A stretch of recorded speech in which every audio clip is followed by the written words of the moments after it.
오늘도 하나님께서 우리들에게 여름이지만 이렇게 선선한 날씨를 주셔서 얼마나 감사한지 모르겠습니다. 우리보다 우리를 더 잘하시는 하나님께서 일기까지도 조정하셔서 예배하는데 어렵지 않도록 도와주시는 하나님 앞에 다시 한번 감사의 말씀을 드리고 영광을 돌려드립니다.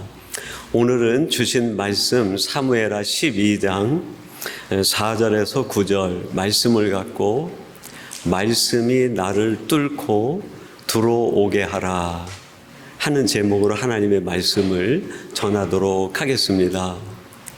우리 기독교를 가리켜서 만남의 종교라고 이야기합니다. 일반 종교는 외부로부터 오는 절대자와의 만남이 아니라 자기 내면을 각성시켜서 자기 스스로가 신격화되고 성화되어지는 것이 신앙적 목표입니다. 그러나 우리 기독교는 나 스스로를 내가 깨우쳐가지고 각성해서 영성을 이루고 신격화되고 성화되는 것이 아니라 밖으로부터 들어오는 은혜를 만나고 밖으로부터 오시는 하나님, 나를 구원해 주신 주님을 내가 만남으로 내 인생의 새로운 변화와 신앙이 시작이 됩니다.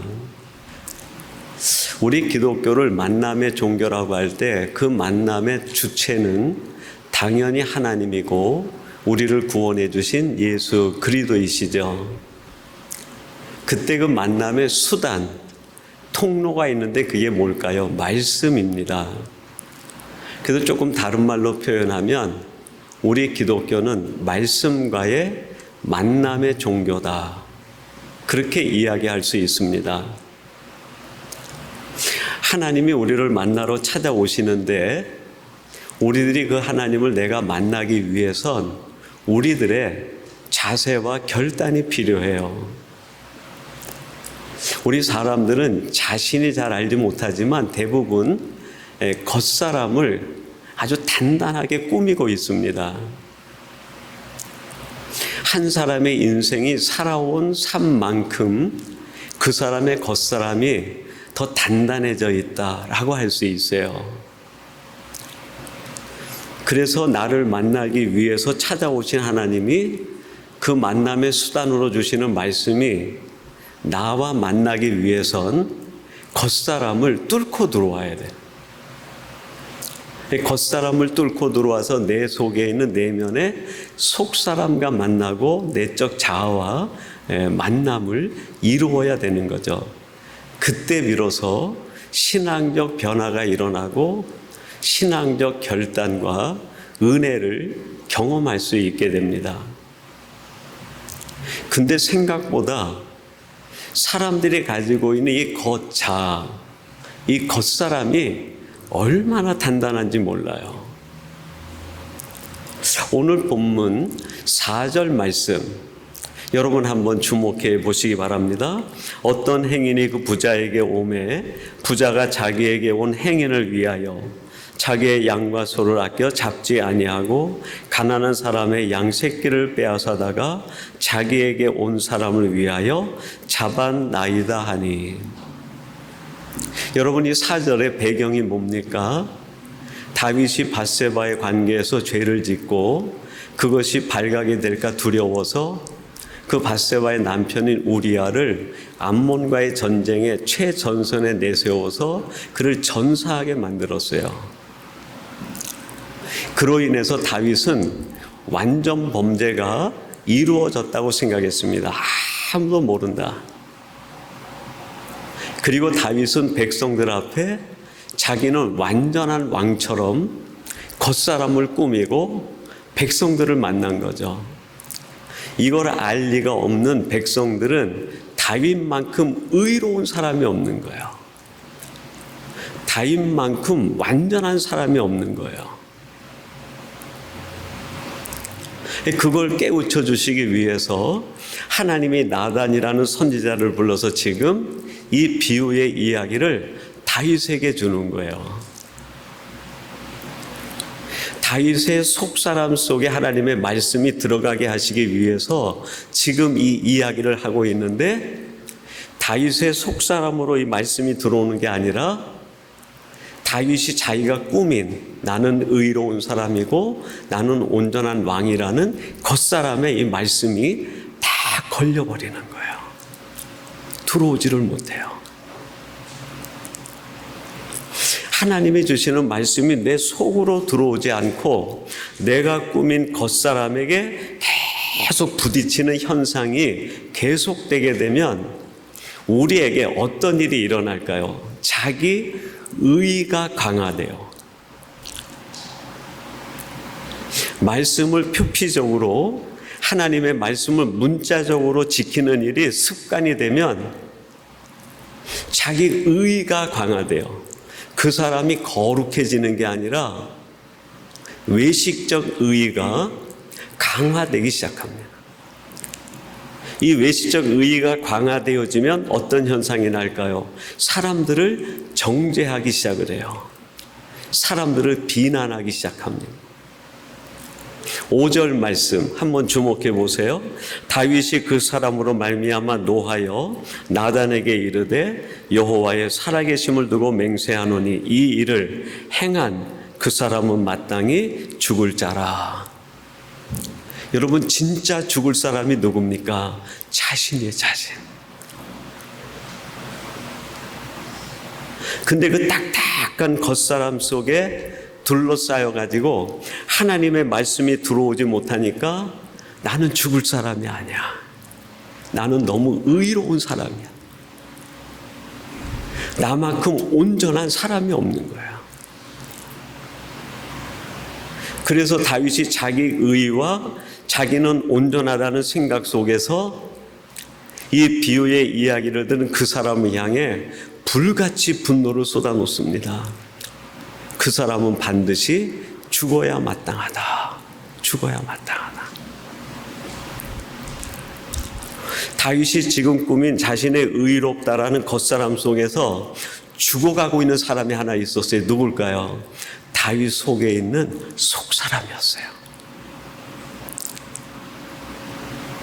여러분, 우리들이 하나님의 말씀을 표피적으로 듣고 그 말씀이 나를 뚫고 들어오지 못하게 할 때 나는 자기 의에 사로잡히게 되고 그로 말미암아 내가 내 속에 있는 속사람을 매 순간 죽이는 사람이 됩니다. 다윗의 내면에 이 불행이 지금 일어나는 거예요. 이렇게 하나님의 말씀이 겉사람을 뚫고 들어오지 못하게 계속 말씀을 거부하게 되면 어떤 일이 더 일어나게 될까요? 가인의 예를 통해서 우리가 찾아볼 수 있습니다. 창세기 4장 6절 말씀, 여호와께서 가인에게 이르시되 내가 분하여 함은 어찌 됨이며 안색이 변함은 어찌 됨이냐. 이 가인과 아벨이 하나님 앞에 제사를 지냈는데 하나님이 아벨의 제사는 받았지만 가인의 제사는 받질 않으셨어요. 가인이 볼 때에는 내 제사를 받지 않으신 거지만 하나님의 입장에서 보면 받지 않으시는 그게 메시지예요. 가인아, 예배는 이렇게 하는 게 아니야. 가인아, 하나님 앞에 나올 땐 이렇게 나오는 게 아니야. 가인아, 어찌 내 마음에는 분노가 가득한 채 내게 와서 예배를 드리려고 하느냐. 그 제사를 받지 않은 것 속에 하나님의 어마어마한 메시지가 가인을 향한 사랑이 담겨 있는 거예요. 근데 그걸 깨닫지 못하고 하나님께서 그런 가인에게 주시는 말씀이 가인의 속으로 들어오질 않는 거예요. 가인아, 내가 어찌하여 분노하냐?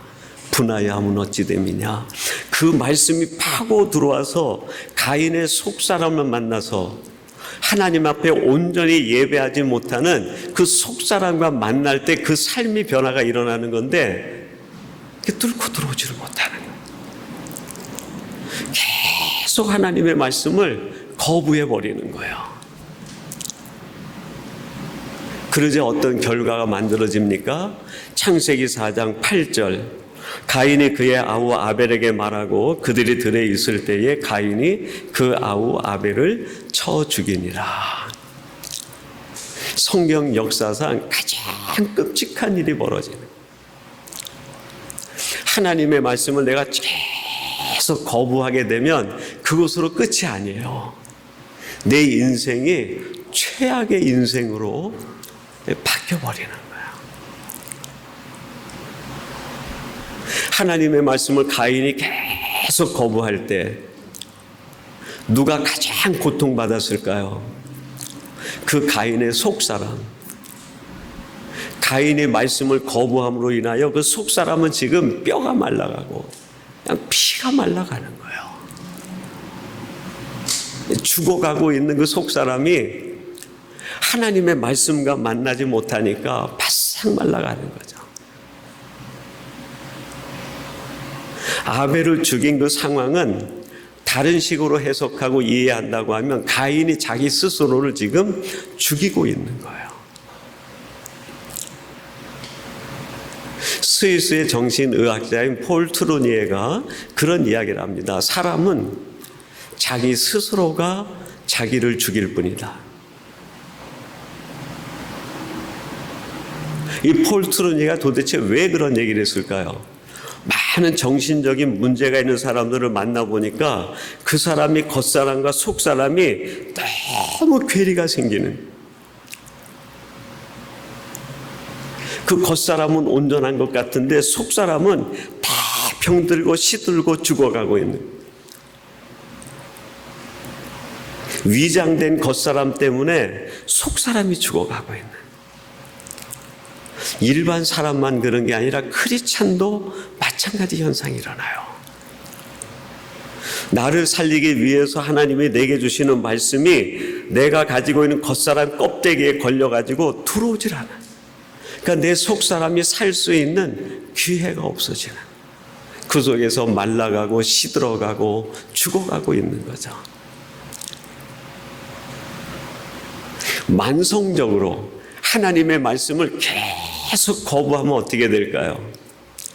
마태복음 23장 27절 말씀입니다.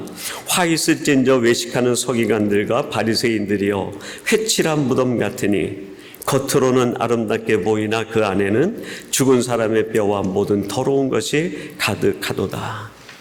모세로부터 율법을 받은 그 이후 1000년이 넘는 동안 유대 백성들은 하나님의 말씀을 밖에 세워뒀어요. 밖에. 율법이라는 것을 만들어서 율법을 철저하게 지켰어요. 얼마나 율법을 지켰는지 율법을 지키지 않는 동족은 가차없이 죽였어요. 율법을 지킨다는 것은 그들의 껍데기를 강화시키는 거예요. 여러분, 우리들이 신앙생활 할 때 신앙생활을 내 율법을 강화시키는 것처럼 내 껍데기만 강화시키는 신앙생활을 해나갈 수 있어요. 내가 이렇게 열심히 신앙생활 하는데, 내가 열심히 이렇게 교회를 다니는데, 내가 이렇게 섬김을 다하는데, 근데 그게 하나님의 말씀이 나를 뚫고 들어와 내 속사람과 만나는 경험을 이루는 게 아니라 내 신앙적 겉사람을 꾸미는 거예요. 이게 꾸며지면 꾸며질수록 그 사람은 자기 의의가 강화돼서 모든 사람을 정죄하는, 다른 사람의 조그만 실수를 용납하지 못해요. 더 심각한 거는 가인처럼 자기 자신이 자기를 죽이는 거예요. 만성적인 상태로 유대인들이 이런 상태로 나가면 나중에는 어떻게 될까요? 외식하는 자가 되어 위선에 빠져요. 하나님과 전혀 무관한, 믿음과는 전혀 관계없는, 자신은 신앙생활을 한다고 하지만 참 신앙과는 전혀 관계가 없는 종교생활을 하는 사람으로 전락하고 맙니다.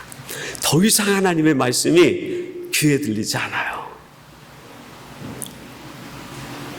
얼마나 지독하게 위선에 사로잡혔으면 그 하나님의 육신을 입고 이 땅에 오셔서 그들 앞에서 그들과 대화하는데, 내가 곧 하나님이 보내신 아들이라고, 내가 너희들에게 하나님의 말씀을 전한다고 말씀을 전하는데 그 말씀이 들어오지 않는 거예요. 하나님이 직접 오셔서 말씀하시는데 그 말씀이 들어오지 않는 거예요. 얼마나 만성에 빠졌으면. 여러분, 유대인들만 이런 신앙적 변질이 일어날까요? 아닙니다. 저는 오늘날 크리스찬들에게도 이러한 현상들이 너무나 쉽게 지금 일어나고 있다고 생각합니다. 그래서 말씀이 나를 뚫고 들어와서 속사람을 만나야 되는. 7절 한번 보십시다. 오늘 본문 7절. 나단이 다윗에게 이르되 당신이 그 사람이라. 처음 4절에 비유로 말씀 주셨을 때는 그 말씀이 다윗을 뚫고 들어가지 못했는데 7절에 당신이 그 사람입니다 하는 하나님의 음성이 다윗의 겉사람을 뚫고 다윗의 속사람으로 내면으로 들어옵니다. 여러분, 우리 신앙생활 하면서 은혜라는 말을 종종 사용합니다. 은혜가 뭘까요? 저는 이 본문을 통해서 은혜는 내 겉사람이 깨지고 하나님의 말씀이 뚫고 들어와 나의 속사람과 만나는 것, 그게 은혜다라고 생각해요. 9절에 보니까 또 이렇게 말씀합니다. 그러한데 어찌하여 내가 여호와의 말씀을 업신여기고 나 보기에 악을 행하였느냐. 하나님의 말씀이 계속 뚫고 들어오는 거예요. 계속 뚫고 들어오는 거예요. 다윗아, 내가 그 사람이다. 그 말씀이 뚫고 들어오고, 내가 어찌하여 이렇게 했느냐. 그 말씀이 뚫고 들어오는 거예요. 하나님의 말씀이 나를 뚫고 들어올 때 그 말씀은 우리들이 경험해 보지 못한 무서운 말씀들이 들어옵니다. 제게 얘기하면 이렇게도 비유될 수 있어요. 내가 목사냐? 라는 말씀으로 하나님이 나를 뚫고 들어올 수도 있어요. 내 행위를 보니까, 네가 살아가는 모습을 보니까 너가 정말 목사냐? 그런 말씀이죠. 다윗, 네가 진짜 왕이냐? 다윗, 진짜 네가 내 마음이 아픈 사람이야? 우리 각자에게 하나님이 똑같이 이렇게 뚫고 들어오실 수 있어요. 내가 믿는 자라고, 내가 집사라고, 내가 성도라고, 내가 크리스찬이라고, 그 말씀 앞에서 우리는 하나님의 말씀이 나를 뚫고 오시는 그 경험을 해야 돼요. 왜 하나님이 이 말씀을 하시는지. 하나님이 보다 못해서 내가 어찌하여 이렇게 하느냐. 하나님의 탄식 섞인 날카로운 말씀이 뚫고 들어오는 거예요. 그게 뚫고 들어와 다윗의 속사람과 만나는 순간에 다윗이 어떻게 합니까? 회개가 쏟아지기 시작합니다. 회개가 쏟아진 거예요. 시편 51편 2절에 이렇게 다윗이 회개 기도를 합니다. 물은 나는 내 죄가를 아오니 내 죄가 항상 내 앞에 있나이다. 조금 전에 말씀이 겉사람에만 부딪혔을 때에는 나는 의로운 사람이라고 스스로 생각했는데, 그게 깨지고 하나님의 말씀이 들어와 내 속사람에 닿는 순간에 나는 죄인입니다 하는 게 느껴진 거예요. 오늘 예배하는 성도 여러분들은 정말 하나님 앞에서 다윗처럼 이렇게 고꾸라지듯 하나님, 내가 죄인입니다 고백하신 경험이 있으십니까? 하나님이 나를 뚫고 들어오면 제일 먼저 일어나는 고백이 나는 죄인이다 라는 사실을 알게 돼요. 나는 죄인입니다. 우리의 신앙은 거기서부터 출발하기 시작합니다. 이 진정한 회개의 경험, 하나님이 뚫고 들어와 내 속사람과 만나면서 내 속사람이 꼬꾸라져서 나는 죄인입니다, 이 고백의 경험이 없다고 하면 여러분, 신앙을 다시 다시 깊이 생각하세요. 신앙은 무서운 겁니다. 편안한 게 아니에요. 액세서리가 아니에요. 우리 기독교 신앙만큼 정확하고 냉철한 게 없습니다. 죄인된 인간을 그대로 두지 않으세요. 하나님은 반드시 뚫고 들어와서 우리의 죄를 고발합니다. 그래서 내게 그 경험이 있어야 돼. 하나님, 나는 죄인입니다. 내가 잘못 살았습니다. 내가 이제는 다시 하나님이 원하시는 삶을 살겠습니다. 고백의 정도는 있을지언정 이 고백이 있어야 되는. 다윗을 가리켜서 사도행전은 내 마음에 합한 사람이라 그렇게 이야기했어요.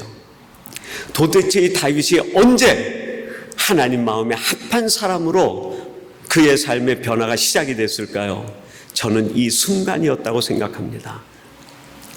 하나님의 말씀이 뚫고 들어와 그 속사람을 만나 자신의 죄를 회개하고 하나님 앞에 새롭게 살기를 결단한 그 순간, 다윗이 하나님 마음에 합한 사람으로 태어나게 된 것이 아닌가. 하나님의 말씀이 계속 나를 뚫고 들어올 때 우리는 그때부터 내 신앙의 신비를 맛보게 됩니다. 진짜 신앙생활이 시작되는 거예요. 하나님의 말씀이 뚫고 들어오면 회개가 일어나고 그 다음엔 가치관이 바뀝니다. 가치관이 바뀌어요. 누가복음 19장 5절에 보면 삭개오와 예수님이 만나는 이야기가 기록이 되어 있습니다. 예수께서 그곳에 이르사 쳐다보시고 이르시되 삭개오야 속히 내려오라. 내가 오늘 내 집에 유하여야 하겠다 하시니, 여기에 집이라는 단어는 헬라어로 오이코스라는 말인데 그 뜻 속엔 마음, 그 뜻이 있어요. 삭개오야, 내가 오늘 내 마음속으로 들어가기를 원한다. 주님이 요청하신 거예요. 그때 삭개오가 6절에 뭐라고 고백을 합니까? 급히 내려와 즐거워하며 영접하거늘. 삭개오가 자기의 겉사람을 다 걷어내고 자기의 속사람을 만나기 원하시는 주님을 영접하여 주님과 만남을 이루게 된 거예요. 삭개오는 자기 겉사람이 무엇으로 꾸며져 있었을까요? 삭개오는 키가 작다 그랬어요. 열등감이 있는 아이였어요. 그 열등감이 낮은 자존감을 만듭니다. 열등감과 낮은 자존감 속에서 만들어지는 그의 꿈, 그의 성공 논리는 변질된 성공 원리예요. 건강하지 못해요. 이 삭개오가 계획한 자기 인생 설계가 뭡니까? 내가 어떻게 하면 많은 부를 얻어가지고 다른 사람에게 무시당하지 않을까? 그의 인생 논리, 그의 인생 가치는 열등감에서 빚어진 거예요. 낮은 자존감에서 빚어진 인생은 그의 인생을 딱딱한 껍데기로 둘러싸게 만든 거예요. 그래서 다른 사람들에게 세금을 거둘 때 4배를 거두어도 미안한 생각이 안 들어요. 다른 사람들의 물질을 착복을 하고 그거를 수탈을 해도 죄로 느껴지지 않는 거예요. 그런 껍질 속에 갇혀 있었던 이 삭개오 마음 속에 하나님의 말씀이 들어오고 속사람과 만나게 되자 그게 얼마나 잘못된 건지, 지금까지 자기가 붙들고 있었던 인생관이 얼마나 잘못된 건지, 내가 가지고 있는 가치관이 얼마나 어리석은 가치관인지 그걸 깨닫게 돼요. 그걸 내려놓고 삭개오가 결단한 게 뭡니까? 가치관을 바꾸는 거예요. 인생관을 바꾸는 거예요. 내가 남에게 토색한 것이 있으면 4배나 갚고 내 재산의 절반을 팔아 가난한 사람에게 두겠습니다. 지금까지 살아온 내 인생과 내 가치관을 내려놓고 주님이 오셔서 나에게 알려주신 주님 나라 하나님 나라의 가치관으로 내가 다시 살겠습니다. 말씀이 내게 들어오면 가치관이 바뀌어요. 인생관이 바뀌어요. 한번 여러분에게 묻고 싶습니다. 주님을 만났기 때문에 달라진 여러분의 가치관이 있습니까? 주님을 만났기 때문에 달라진 여러분의 인생관이 있습니까? 지금까지 내가 살아오는 인생관과 가치관은 예수님을 만난 그것과 관계도 없이 지금까지 살아왔던 내 인생관을 그대로 가지고 살고 있다고 하면 저는 의심할 수밖에 없어요. 왜냐하면 성경의 원리가 분명하기 때문입니다. 주님을 만나는 사람은 그가 누구든지 간에 인생관이 바뀌게 돼 있어요. 가치관이 바뀌게 돼 있습니다. 근데 그게 바뀌지 않았다고 하면 어떻게 주님을 만난 것이고 어떻게 하나님을 경험한 것이라고 이야기할 수 있겠어요? 주님을 만나면 당연히 바뀌게 되는 거예요. 마지막에는 경험하는 은혜가 달라지게 돼요. 기쁨이 달라지게 돼요. 오늘 본문의 마지막 말씀인데 고린도후서 12장 9절 말씀 제가 봉독해 드리겠습니다. 나에게 이르시기를 내 은혜가 내게 족하도다. 이는 내 능력이 약한 데서 온전하여 짐이라 하신지라. 그러므로 도리어 크게 기뻐함으로 나의 여러 약한 것들에 대하여 자랑하리니 이는 그리스도의 능력이 내게 머물게 하려 함이라. 이 사도 바울이 자기 몸에 뭔가 가시가 있었던 것 같아요. 정확히 그것이 뭔지는 모르지만 많은 학자들은 질병의 종류, 그가 가지고 있는 어떤 안질 등등으로 얘기를 합니다.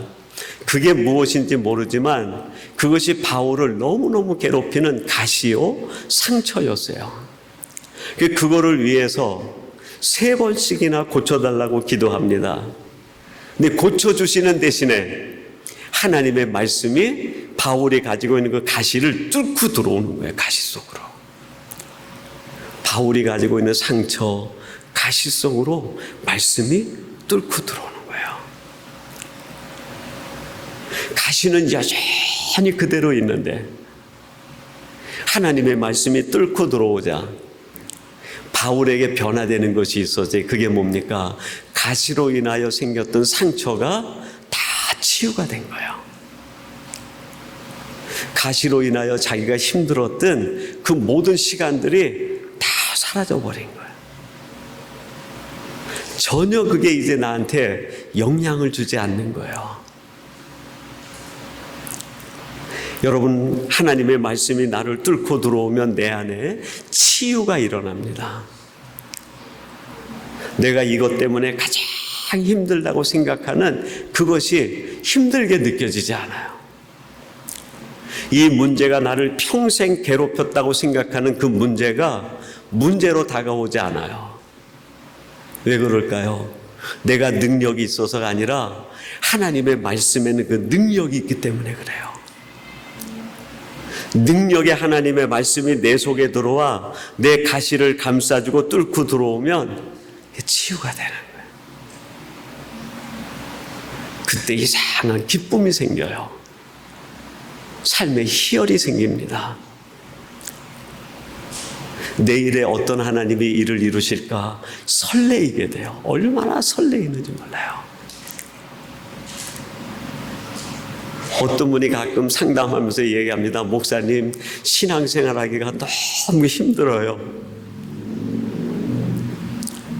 신앙생활이 왜 힘들까요?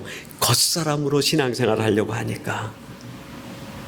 내 겉사람의 말씀이 부딪히는 것 가지고 내 의와 내 감정과 내 분노와 나의 속 자아는 숨겨두고 인간적인 것으로 신앙생활을 하려고 하니까 신앙생활이 너무 힘든 거예요. 근데 그 말씀이 나를 뚫고 들어와서 내 속사람을 만나는 순간 신앙생활이 얼마나 재밌는지 몰라요. 얼마나 기쁜지 몰라요. 매일매일이 설레임의 설레임. 사랑하는 성도 여러분, 다시 한번 간곡히 부탁드립니다. 하나님의 말씀을 밖에 세워두지 마세요. 설령 그 말씀이 나를 찌르는 말씀이라 할지라도 네가 목사냐? 그런 말씀을 듣는다 하더라도 그 말씀을 밖에 세워두지 마세요. 그 말씀이 뚫고 들어와 나를 만나게 하는 거예요. 그래, 내가 정말 목사 같은 목사인가? 자기를 돌아보는 거예요. 그 말씀과 만남이 이루어지는 순간이 진짜 신앙이 시작되는 거예요. 여러분, 이제 우리는 진짜 신앙생활을 하십시다. 진짜 행복한 성도의 행복을 되찾으십시다. 우리 같이 기도하겠습니다. 하나님 아버지, 오늘 주시는 말씀을 통하여